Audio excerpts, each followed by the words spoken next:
Hi friends, ఈరోజు మనం పరమేశ్వరుని దశావతారాల గురించి తెలుసుకుందాం.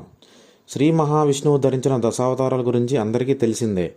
అయితే శివుడు కూడా భిన్న సందర్భాల్లో ప్రధానమైన 10 అవతారాలను ధరించాడు. అవేంటో మనం ఇప్పుడు తెలుసుకుందాం. శివుడి 10 అవతారాలలో మొదటిది మహాకాల అవతారం. ఈ అవతారంలో శక్తి మహాకాళిగా ఉండి తనను సేవించిన భక్తులను అనుగ్రహిస్తుంది.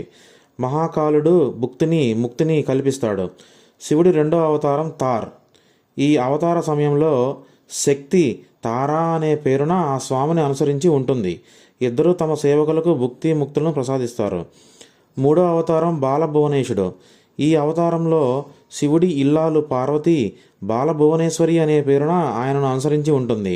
అప్పుడు ఆ తల్లి తన భక్తులను సుఖాలను ప్రసాదిస్తూ ఉంటుంది. శివుడి 4వ అవతారం పేరు షోడశ శ్రీ విద్యేశుడు. ఈ అవతారంలో పార్వతి షోడశి శ్రీ విద్యాదేవిగా ఉంటుంది. ఈ దేవతల ఆరాధనతో భక్తులకు ముక్తి సుఖాలు లభిస్తాయి. 5వ అవతారం పేరు భైరవుడు.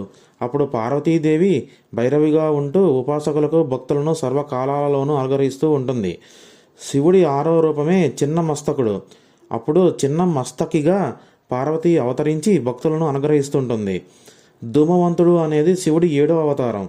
ఈ అవతారం అప్పుడు పార్వతి ధూమావతి అనే పేరున ఉంటుంది.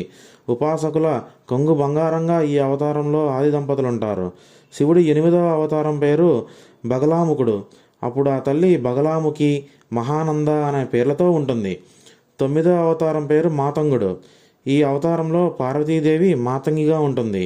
కమలుడు అనే పేరున్న అవతారం శంభుడి 10వ అవతారం. అప్పుడు పార్వతి కమల అనే పేరున ఉండి భక్తులను రక్షిస్తూ ఉంటుంది. ఈ 10 అవతారాలు తమను ఆరాధించే భక్తులను వెన్నంటి ఉండి ఎంతో మేలును చేకూరుస్తుంటాయి.